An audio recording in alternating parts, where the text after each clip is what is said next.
নমস্কার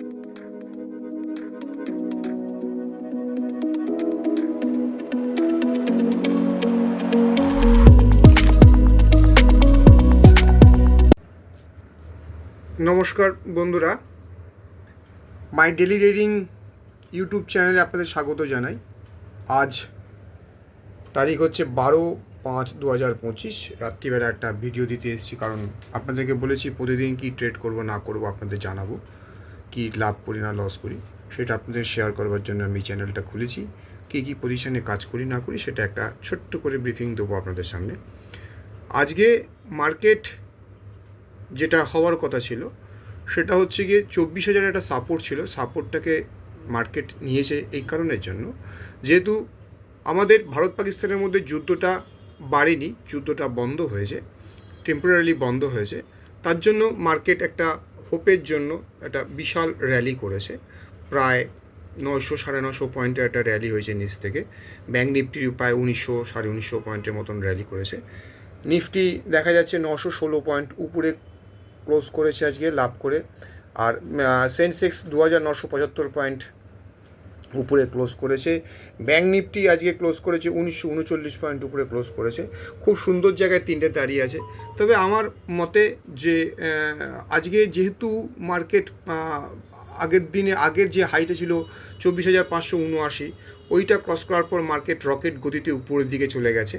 সুতরাং short covering তো হয়েছেই, ব্যাঙ্ক নিফটিও শর্ট কভারিং হয়েছে। তবে ব্যাঙ্ক নিফটি নতুন হাই মারবে কি মারবে না বলা যাচ্ছে না। যদি ব্যাঙ্ক নিফটি নতুন হাই মারে তাহলে নিফটি উপর দিকে যাবে। তবে এখন প্রথম রেজিস্ট্যান্স হচ্ছে 25,057 নিফটির ক্ষেত্রে, আর ব্যাঙ্ক নিফটির ক্ষেত্রে হচ্ছে গিয়ে 55,000 আমি ক্যাশ লেভেলে বলছি, 55,700 মতন হচ্ছে আপনার ক্যাশ লেভেলের একটা রেজিস্ট্যান্স আছে। যদি এটা ক্রস করে তাহলে পরে 56,000 পর্যন্ত যাওয়ার সম্ভাবনা আছে। যাই হোক, আজকে যেহেতু মার্কেট উপরে খুলেছে, ফলে মার্কেটকে হয়তো আজকে জলের সঙ্গে এগোনো যেত, দৌড়ের সঙ্গে মার্কেট যে গতিতে দৌড়ে যাওয়ার সঙ্গে দৌড়ানো যেত, কিন্তু মনে মনে একটা ভয় ছিল, যদি একটা হঠাৎ করে যদি একটা লো মেরে দেয় তাহলে পরে কোন জায়গায় তার সাপোর্ট হবে সেটা অনেক দূরে হয়ে যাচ্ছিল বলে মার্কেটকে সেভাবে রিড করতে আমি পারিনি পার্সোনালি। কারণ তাহলে মার্কেট যদি পড়ে যায় তার স্টপ লসটা অনেকটা বড় হতো বলে আমি কাজ থেকে কমে ছিলাম আজকে। যাই হোক, তবু আজকে যবু না করলে তো হয় না, কিছু কাজ আমি করেছি। সেই কাজ করে আজকে কী লাভ হয়েছে না লস হয়েছে সেটা আপনাদের দেখিয়ে দিচ্ছি।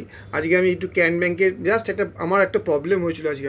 আমার ট্রেড টার্মিনাল, আমি ইন্ডিয়া ইনফ্লুয়েন্সে কাজ করি, ওদের পুরনো ট্রেড টার্মিনালটা চলে গেছে, নতুন ট্রেড টার্মিনালটা লোড করতে গিয়ে আমার খুব প্রবলেম হয়েছে, ফলে আমি সেই জন্য কাজ করতে পারিনি। যে হোয়াট এভার মেবি, তবু যেটুকুনি কাজ করেছিলাম সেইটুকুনি কাজ করে আমি দেখিয়ে দিচ্ছি। আজকে মোটামুটি কাজ করেছিলাম, কোটাক ব্যাঙ্কে শুধু কাজ করেছিলাম। তবে কি বাই না সেল সেটা আপনাদের আজকে বললাম না, কীভাবে কাজ করেছি। তবে কি কাজ করেছি আর কী লাভ হয়েছে সেটা আপনাদের দেখিয়ে দিচ্ছি।